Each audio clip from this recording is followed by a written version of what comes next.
Happy Friday, everyone. It is Dawg here, coach of the Dogs, and I've got Drew Jones. Coach of the Mountain Goats and, of course, host of the Goat Fantasy podcast. The Flying Goat Fantasy podcast. And are the Mountain Goats flying at the moment? Would you say you're going along all right? No, very mid. I think the best way to sum up Mountain Goats right now is Wayne Miller. Not a good call. Well, let's get into last night then.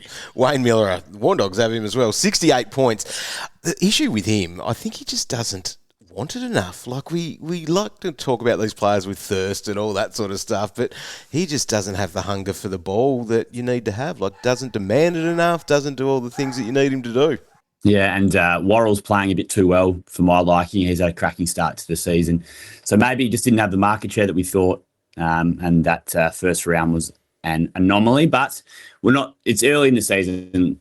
We're not getting burnt too badly by it, are we? Hey, the thing is, though, they won in that game when he did dominate, and they've lost their last two. Maybe they might look at getting the ball into his hands again. But from that game there, we saw a couple of big scores. One was from Bailey Smith, who pretty much is going to get back to his starting price now. So he might have been the call to make if you were going into the midfield looking for a big premium. Yep, you were paying a fair bit for him. But to knock out the 154, he had 40 disposals, 10 tackles. Obviously, the conditions were nice for the tackles last night. Not nice to be there, I'm sure, Drewy.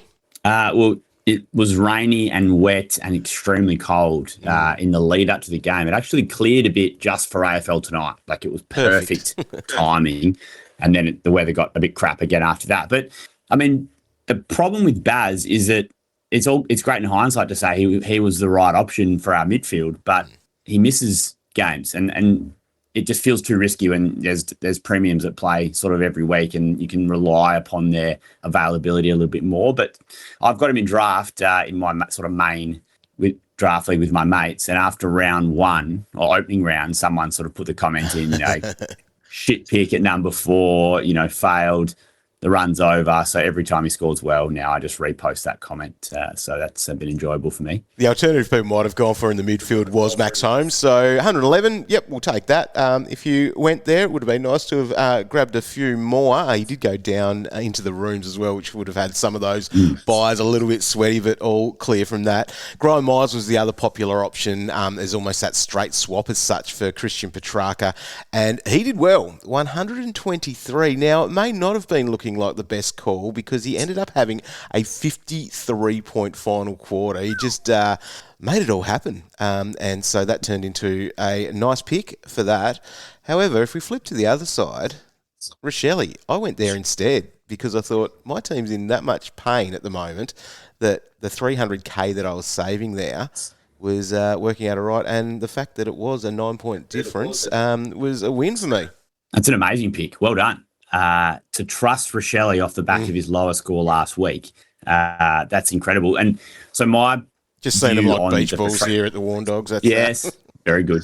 My view on this has been all week that I wanted another week to look at forward options, and buying into Myers was the straight bat test match option, and everyone who did that got rewarded. So that's great. My thought was, especially with the weather around, I was like, let's give it one more week of data because we were missing Petrarca anyway. So that means that next week, if I wanted to go the straight bat option, I can go Myers. But Rochelle now pops up as a guy who maybe we thought, he's a bit more reliable than we thought he was going to be. And certainly he was excellent last night, plenty of midfield time. Could be an option, yep. He shapes as an option next week too. And I guess the thing is that waiting for it, like you're going to have a couple off this buy, and probably Dylan Moore's been the one that offers back-to-back 99s after a very low opening round score, could be the one that you're getting at some value. And just quickly, I guess we'll say Lockie McAndrew, 92. So your R2 Lockie McAndrew is still a knockout pick at the moment. And then Tanner Bruin. So he busted his nose early on in the game and pretty much didn't recover from that. Like so his time on ground was 64%, which is probably something that we might see a little bit from him at times anyway. But it's almost like he didn't get back into the game from then on. That's sort of my read on it. And then the other nice one that people would have had was Braden Cook, who had an 83. So well done if you were rolling that, because these are the rounds that you can take a score like that in the best 18 when some teams will be a little bit decimated in this round. So how many have you got on field this week? Have you got the full 22 or are you down a little bit? No, I'm way down this week. I think I'm probably rolling with 20. Mm-hmm. Yeah. Knows Zach Kostelski is obviously a blow for everyone. Not that it was likely that his score was going to count, but you just never know. If Josh Lindsay gets selected, which I think is unlikely, that would give you an extra body. But yeah, it's a tough week, especially the Noah Anderson people who have been forced to hold Nos through this week, which is always the risk when you try and forecast ahead. One thing I picked up from the game, Warnie, which I just wanted to make this point for the Supercoach players is, so McAndrew's solo ruck against Mitch Edwards, he only scored 68 in Supercoach. And I think that is probably a sign that you want to be having at least 2 premium rucks in Supercoach, if not 3, and just have McAndrew at R3 or maybe at flex, because it was a perfect opportunity for him to get a really big score against it. Probably one of the easier ruckmen to score against, and he wasn't able to do that. So that was something that I just sort of noted from last night. Interesting. So maybe Supercoach has a little scoring system that might talk to you a little bit more about the team as such, and don't know if that means McAndrew is a lock as the number 1 solo ruck forever. Is that maybe a fair comment? Well, I think Roy made an interesting point that they've got Fremantle coming up, and would they consider a Riley O'Brien to come into the side to combat the 2 Freo big boys? It's interesting, isn't it? I mean, I thought he was good last night, but from a Supercoach perspective, with that lack of disposal efficiency, I think that would be a fairly large issue for him. All right, let's smash through the round 3 teams. We have obviously the second of our early bye rounds. So let's get stuck into what we've got for tonight's game, and that is Collingwood and GWS. So Oscar Steen comes in for the Pies, which is interesting, the ruckman that he is. So the Darcy Cameron draft owners or the Darcy Cameron Classic owners, he might be doing a little bit of sharing, see how they go. Howe and Moore come in, but they've omitted Buller, and also Ed Allen and Will Parker. For the Giants, James Leake, one of our Lonnie boys, comes in with Ollie Hannaford, so he's in for his debut. Jack Buckley's out injured, and Harry Ralston, who was a bit of a pre-season chatter, has been omitted. Collingwood coming off their bye. GWS going into the bye. I wonder if, there's anyone that for the Giants that you might go into this week. I just am an absolute no on that. But for the Pies, that's who we're looking at coming off. So the popular ones there, of course, Dan Houston. He'd have to be the number 1 target for anyone that didn't have him. Would you agree with that? And where do you see this moving forward? Did we have a perfect storm those first couple of weeks? We're probably not. No one would be expecting 120s. But what can we expect from him, do you think? I don't think you need to overthink the Houston move if it works for you and you don't have him the perfect replacement for Rosie, really, because you're getting value and bang for buck. I saw an interesting stat that his handball receives weren't that much higher right now than they were last year, but I think the key thing here is that they're kicking it to him. So he's getting the +6s. That's the difference so far. And then the game style. So they're more willing to hold on to the ball, defend with ball in hand, and that's what a few clubs have clearly given to them early in the season. So at the moment, through game style and through a game plan, he's getting the ball more in his hands. So, yeah, he's not going to maintain this ridiculous average to start the season, but I don't think it's one that we have to overthink different too players, much. And then, but more and how coming in, that sort of changes that defence a bit as well. Yeah. And I'm interested to see what difference that does make. But there's other Magpie defenders that have scored well whilst Houston has scored well. So I don't think Darcy Moore doesn't like the ball in his hands, really. I think we've seen sometimes he handballs it from a kick-in because he just sees there's other better distributors around him. Jeremy Howe has been a good scorer over the years. I'm actually having a look at him in draft this week just to see if that Collingwood game style makes a difference to his scoring.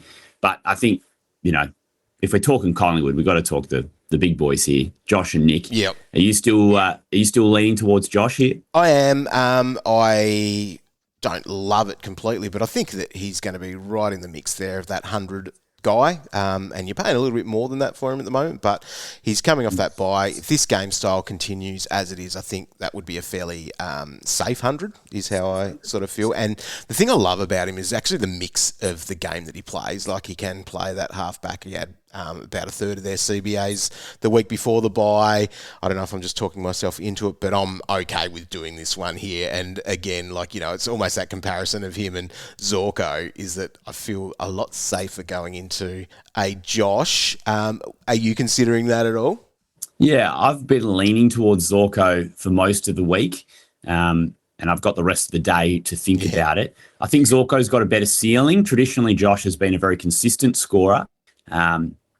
And the better that he continues to play, the more ominous I think a potential run-with role is for him, because he's in cracking form. I think he's one of the better players in the competition right now. And then, is there any chance James Leake does a tagging role tonight, do you think? Interesting. Yeah, I don't know. That's a very, very good question, because we didn't see Bedford come in, obviously, as well. No. So that's the thing. So would that be on Nick? I think it would be fair to say it would be a lot to ask for James Leake to tag Nick Dacos. But could he sit on Josh Dacos as a half-forward flank defensive player? Just throwing it out there. But Josh is good enough to score anyway. And look, who knows? Ross the Boss might do a tagging job on Dane Zorko. Like, there's no way of knowing. But the ceiling of Zorko is appealing. The durability and the trustworthiness of Dacos, I think it's win-win, to be honest. Cool. All right, let's roll through to Saturday. Earlier game, so 12:35 start for St Kilda and Brisbane. So Ross the Boss versus Fags. They'll be having their little battles off the field as well with all of the talk that they've had over the last few weeks. But the Saints bring in Butler and Dougal Howard. Boxall's been omitted, and Caminiti was another one of those hammies that we've seen this week. For the Lions, Darcy Gardner comes in with Logan Morris and Zach Bailey. They have omitted our man ZZ Top, Zach Stileski, and Dan Annable. He is also out injured, and Tunstall was omitted. So, Zorko, I guess we've chatted about that. Where are you landing at the moment? If you give us a percentage between him and Josh. I'm 80-20 Zork, I'd say. Yep. So it's about 70k difference as well. So that's the thing. Yeah, and that's worth considering. He's coming off the bye, and he had a foot injury at the back half of last year, but he's had the time to rehab it. He's 37. And to be honest, as much as there's been this injury carnage, it's not been enough to put me off Zorko. Maybe because it's like in the back of my mind, I'm thinking we've had so much bad luck to start the season with our premiums. Surely this can't continue. We've got to get a break at some point. But he's been really durable over the last couple of years. I think he's played, 53 games or something over the last 2 seasons. He's defied our odds and our thinking. Yeah. I'm putting my trust in Dane. And maybe I'm slightly biased. I've got him in a draft league. Like, maybe there's just like the little 1%ers that push you a certain way, but the ceiling is really enticing for me in best 18. And he's a gun. He's a superstar. He's a very sick man. He is. He's just got every little bit of pig about him, and no wonder he gets called Porco. So Lions are off the bye. Anyone else you'd be willing to buy into off here? Like a Will Ashcroft gets a little bit of love, but we don't have McCluggage back yet. That's probably the flag there if you were looking there? Well, Will's coming off that low score in his last game, so the break-even and stuff isn't as sexy. It could be a very unique point of difference. I think there's just better options this week. Like if you're going in midfielder, you would have gone Holmes, you would have gone Dacos. Yep. I think that's just where it's at. And for the Saints then, they've got the bye obviously next week, but Mateus Filippo, have you been on the track this week? Where's that sitting? Is it a jump off? And would you jump off him before you got rid of one of these longer injured premiums because of where his price is going? Or can you back him in maybe to just stick with it? Yeah, so I've been in the camp of you could hold Petrarca this week to get rid of a failed mid-pricer. The problem with Filippo is he's a forward, and I think the attraction of not trading Petrarca was that you got the extra week to look at the forwards. He could have been a sideways to Marshall, but now Marshall's injured. So there are a couple of nice options on the board. I'd be hesitant to trade into Murphy this week, given Murphy Reid, I beg your pardon, because of the weather that's hitting Perth. So maybe you just have to cop it if you've still got Filippo. If you weren't able to get out of him last week, I think you're just going to have to roll with it, unfortunately. All right, speaking of, let's look at Fremantle and Richmond. This is at Optus Stadium, 4:15 our time over here, but 1:15 there, and it could be in the middle of a fair bit of rain by the sounds of it, so we'll see what that looks like, and we'll see how that might affect things, and it is that scariness of actually buying into someone with that little unknown. But Jaeger O'Meara is back in with Brennan Cox. O'Driscoll's been omitted, and Oscar McDonald's out injured. For the Tigers, they've made 4 changes with Trainer, Fall, Alga and and Campbell Gray, the ins, and Campbell Gray has been named in the ruck there because Nank is out with a hammy and Broad is out injured. Tom Lynch is out injured, another hammy there, and Trezise has been omitted. So for this, we are going to see some rain. It is going to be wet.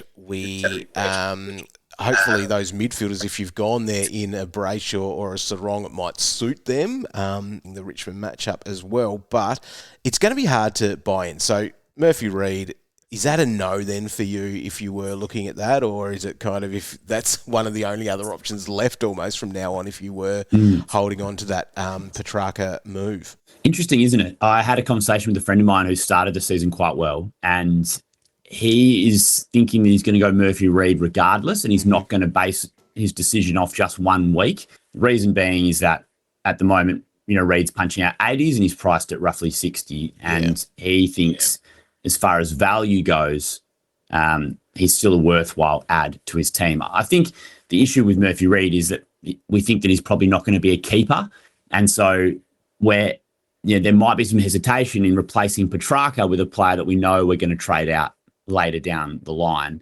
The ceiling just isn't there for Reid, and in these early best 18 rounds, perhaps we're looking for a little more ceiling. But if you're playing the test match and thinking about cash gen and value and all that sort of thing, and you're not as worried about points right now, then I think Reid's a solid investment, because I think he looks to me like he's taken another step forward and he's getting certainly more midfield time and time around the ball. So as a pick in general, I really like Murphy Reid. If he was to score really well this week, despite the conditions, then he would be someone I'd be strongly considering next week, because the trust factor sort of goes to another level. But if you didn't get Myers last night and you didn't get Rochelle, I think the rest of the forward options, there's risk associated with all of them. So one of them could be Jack Ross, who's playing in this game, and the conditions could suit him because he can tackle, and he's going to be in the middle. I think that's probably the key thing to him. That role is pretty safe.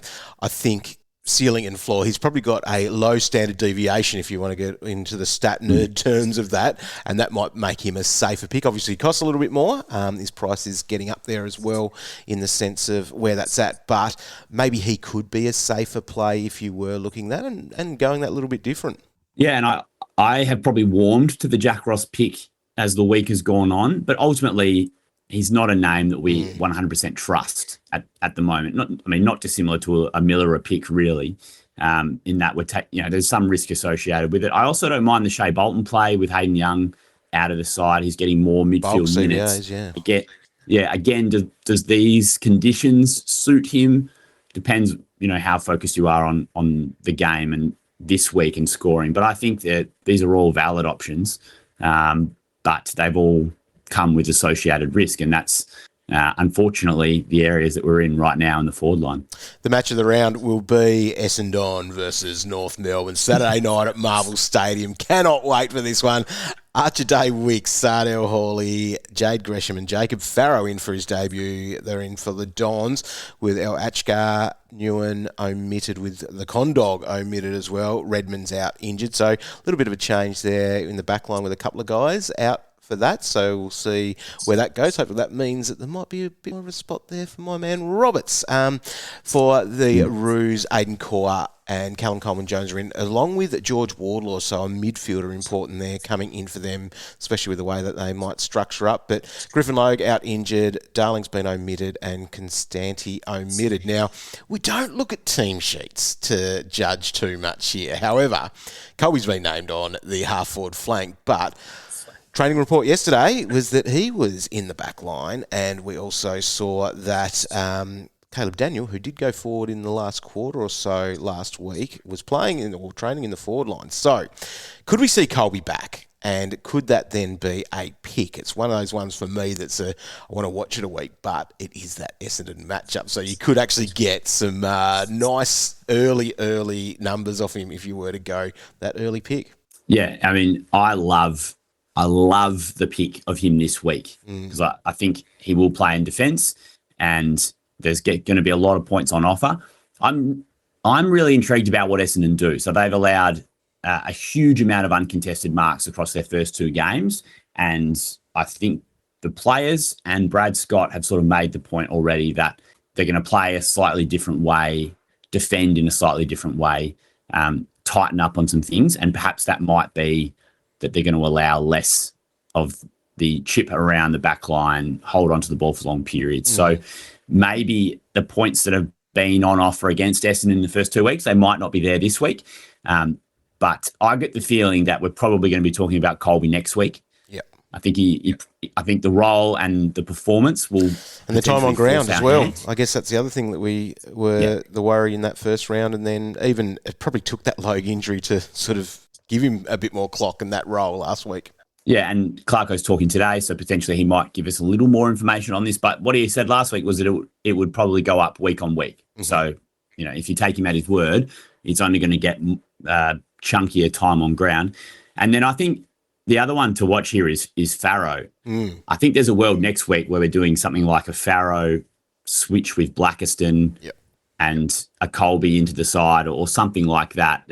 I'm sure there's ways we can mix and match, but we might be seeing 2 potential ins for next week. If Farrow gets ball in hand, I think he's going to be a good pick for us. We know he has a fantasy game about him as well. This is probably where our vice captain's possibly coming from with Harry Sheasel. I think it probably feels like a fairly safe one to be going there with the potential of that ceiling as well. So would you opt for a Sheasel VC ahead of a Dacos VC? Yeah, maybe just for that worry of any form of a tag. But if you were buying Nick Dacos this week, which is an interesting thing that you'd be doing that, mainly because in that next game, we've got Zach Butters, and I'm feeling fairly confident that he should be all right in that one at the moment, although you might have some West Coast intel for me on that one. But yeah, that for me, that's where I'd like to go. And hopefully we don't even need to think about it because Shees will go and bust his 120 and be exactly what we need in that one. Other players in this game, well, you mentioned Blackiston there. Like, he's up against Big X, and that's going to be an interesting battle to see what that looks like. Blackie might win the hit-out battle, but he could also be broken in a tackle by the X, who was angry at training. Did you see any of that? Yes. Yeah, I did. Had a little fight with someone. I can't recall who, which is good. We like to see that from X when he's playing angry and whacking blokes, in a legal way. That's the X that we love. So he got 199 in Supercoach last week. Massive. I think he cracks the double ton. He's got every opportunity. He goes 200 plus. Yeah. And Blackiston's trying bloody hard. He's doing everything he can. And this is a massive step up from where he was playing for East Fremantle in the ruck, like now playing against some of the biggest and best athletes in the country.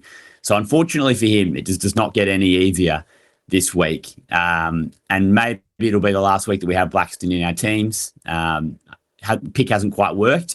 If you were brave enough to pick Tristan Sherry from the start, I think, I applaud you for that. The run we knew was good, but the uncertainty around the ruck rules has meant that it's been a really big challenge to know how to invest our money in rucks.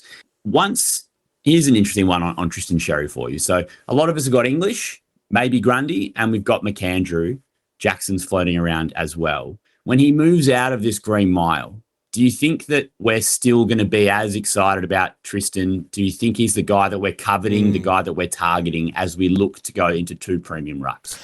It's an interesting thing because part of my thinking with that green mile, when we're probably all very hot on him to start with, I think earlier in the preseason, just because of the value that we see and all of that, is that we had that nice start. But then maybe after the green mile, is that when it becomes the football that's going to suit X a little bit more, or has these rules really taken over? I think that's going to be the big question in our minds with that Yeah, because if he can be doing it now in this Green Mile, because it's not obviously the ruck craft that's getting him there, it's the fact that he is around the peel and doing all the other things. Because the hit out numbers are not probably going to be there in some of those games outside of this Green Mile.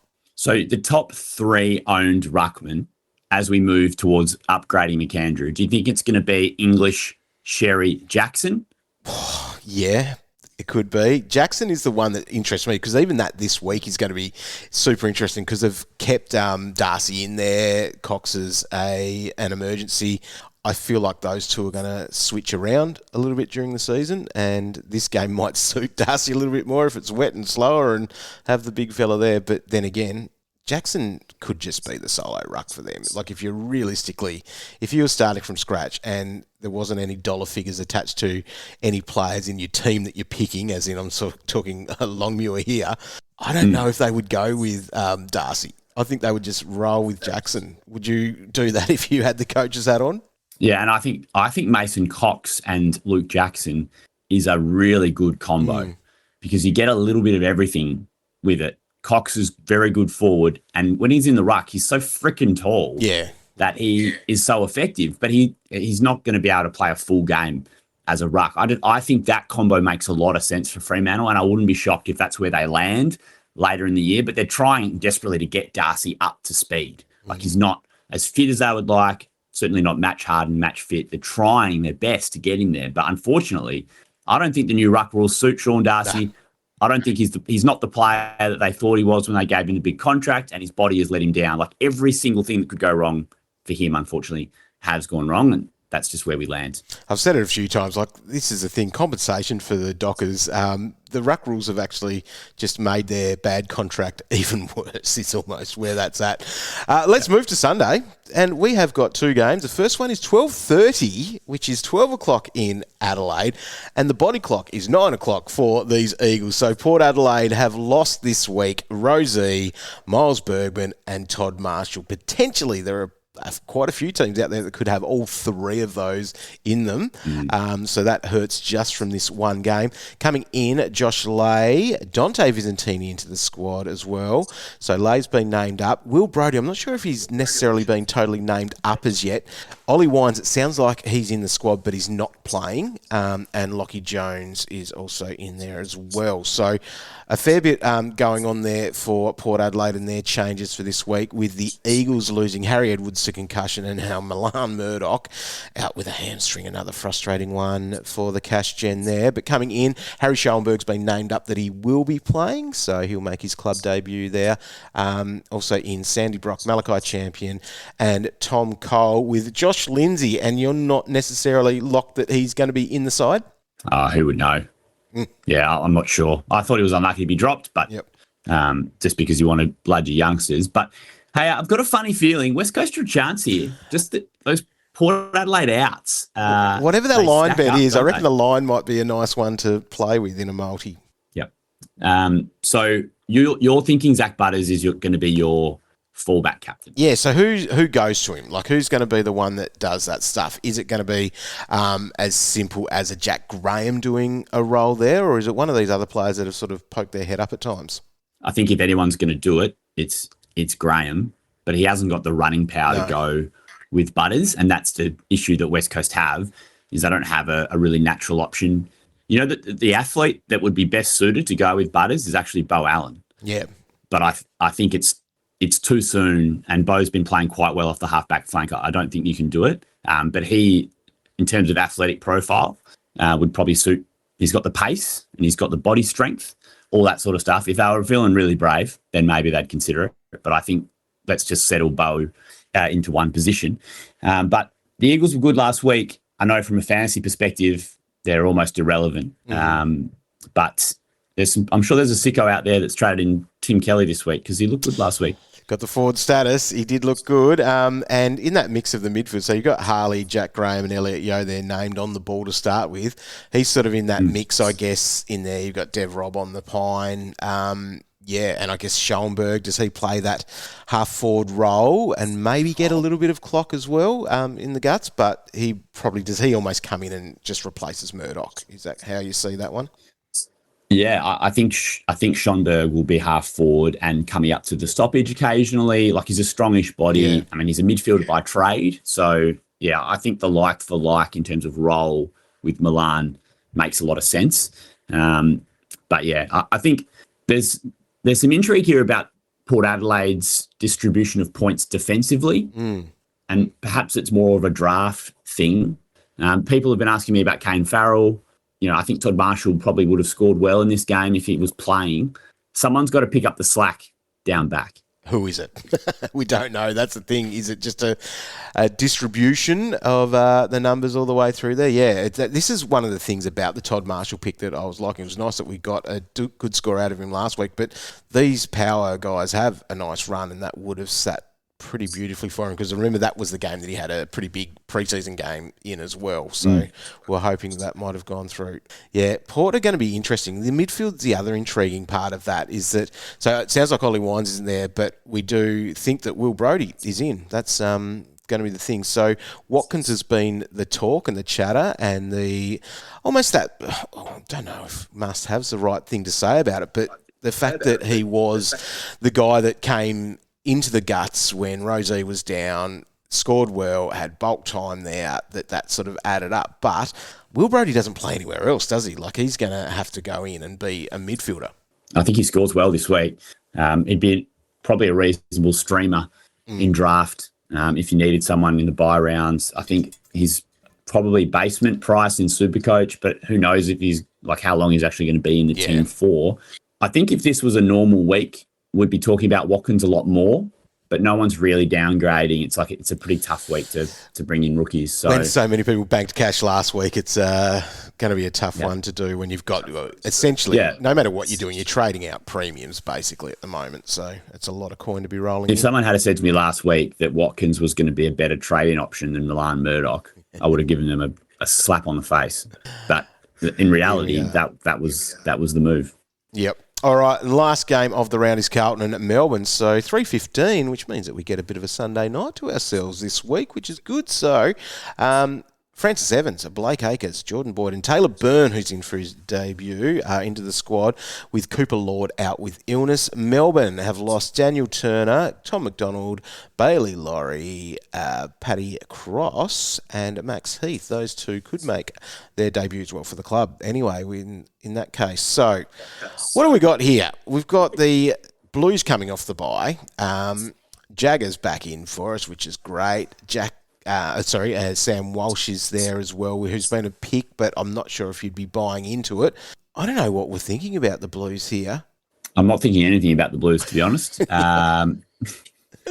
But so Jagger Smith, I think, you get your safe 90 out of him. Yep. Walsh is an interesting one. Do they send Tolstrup there? I think you boys talked about it last night. That's his job, isn't it? That's his job. And I think on paper, it makes sense as the move for Melbourne. So in terms of guys we're buying into, the only player that I can really see on the field who we'd be even thinking about is Cozzy Pickett. Mm-hmm. Like, is he a safe-ish forward option? I think he is, and he's probably another one that he is what he is. Like, you're not getting any value out of him. I'm not sure what his full-blown ceiling is, because I feel like it's changing a little bit. Obviously, we're seeing Windsor in the guts there. Jack Steele, that's what his job's going to be, and Windsor we can talk to in a minute. But I think Cozzy is sort of just, he is what he is. So you might just be buying him for that 90 that he kind of is at. Yeah. If he had a bigger score last week, I think we might have been a little more interested here, but I think, his mix is going to keep remaining the same. One thing that's good about Cozzy is he actually can score his points in a lot of different ways. If he scored a 95 and he kicked 4 goals, you wouldn't be surprised. Yeah. But already this season, he's got a 90 and I think he kicked 0 goals. So, a few tackles, a few marks. So he can get there in a few different ways. It just appears that, like you said, he's not going to have one of those stat stuffers where he gets a 140. But, maybe a safe 90 is... maybe that's okay. So, again, we get another week to look at him. Eventually, we're going to have to settle on some of these forwards. But I think he's a rapidly improving player in real life, Warnie, and I think that is why you can feel safe getting him, because he is one of their most important players. I've got a bit of a random one for you. Go. I've got Xavier Lindsay in draft. And I hoping in going into the season that he was going to be their distributor out of the back line and get back status. Am I hanging on too long here? Should I just dispose of him and have someone else come in and give them a crack? Yeah, it's a tough one because I think he's on track. I was just having a look at some numbers earlier for the late mail article that will come out this afternoon on patreon.com/DT Talk, plug. But he's on track, I think, for that defender status. But yeah, the numbers haven't been there for him, as in the scores and all the things all along the way with that. So it's 84% defender he's been playing. So the role as such is there, and I think you stick with him in draft. This is obviously to keep rolling because it's only a couple of weeks away now. So we get these at the end of round 5. He's not getting any +6s, unfortunately. But defense is the easiest line to fill.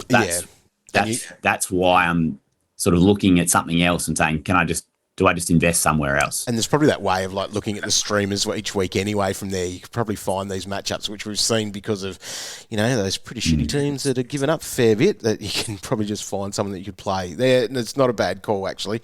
But yeah, the points just really haven't been there because he hasn't been able to do all the things he like. All right. The role is there. One more week. The role is there, just like it is for our man Caleb Windsor. But what the hell are we doing here? If this wasn't a Rosie and Petrarca week, I reckon he would have been in one of the most traded players out of our sides. I think that everyone who owns Windsor, so I traded him out a couple of weeks ago, but you can feel safe that he's probably going to go to McKercher next week. Mm-hmm. Like, I think that's a really easy move to pull off. So I don't think you need to, at this point, it's a fail, and there's no way to get off him because of the carnage that's happened. So just I hope and be safe in the knowledge that there should be an easy move away from him next week because Colby just presents at this really nice price and he's going to probably have a much better role. So I think you just got to cop it. One more week. Yep. Plenty of players with just one more week to go in our sides. I think we're probably starting to make a list, aren't we, of them? And we're going to, next week, we might be talking about our priorities, but hopefully it's not talking about which players we are having to have forced trades for. What are your forced trades? What are you going for? What are the Mountain Goats going into round 3 with as the moves? So, Nick Dacos with the VC on tonight. And then Dane Zorko at the moment comes in for Rosie. So Parrish goes out. Oh, so yeah, holding. Parrish is out. And next week I can do something with Petrarca, whether that's Rochelle, whether it's Cozzy Pickett, Murphy Reid, Grime Myers, whatever way it all goes. I've got some money to convert Petrarca next week, Anderson to come off the bench, and hopefully a much better score.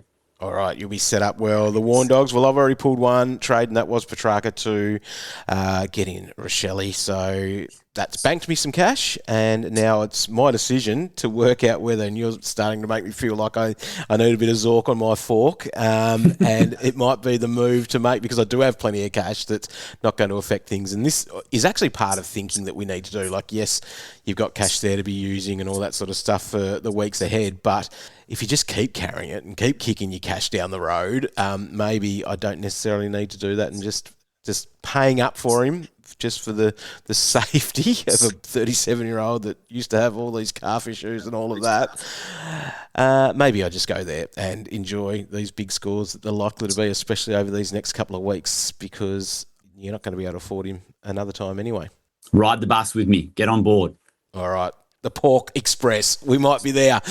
Drew Jones, thanks so much, mate. Go and follow everything on the socials and the podcast feed. Let us know where that is and all the nice little nuggets of information that we can get. Yes, at Goat Fantasy News. So Luke and Darcy are running the in-game commentary. So I know Cal had a crack at Luke last night about jinxing Braden Cook, which is on brand for Calvin. So thanks to the boys for ramping it up over the weekends, and then you'll get your podcasts during the week. Monday, Rage Trades, Mailbag on Wednesday, Warnie Dawg Friday, and then all the other little nuggets in between. Goat Fantasy. Nice routine to be part of. It is very good. We've got our footy routine back now. It'd be nice once we get off the back of these buys, and then we'll just feel like we're into some sort of normality. And hopefully that is actually making our teams better rather than sideways trading injured premiums. All right, Drew. Yes, and we've got Gather Round in-person Friday morning coffee podcast too. That's going to be great. I cannot wait. We'll see what sort of state we'll be in for that one. I'll see if I can drag Calvin out of bed for that as well. All right. Catch you soon, Warnie. Thanks, mate.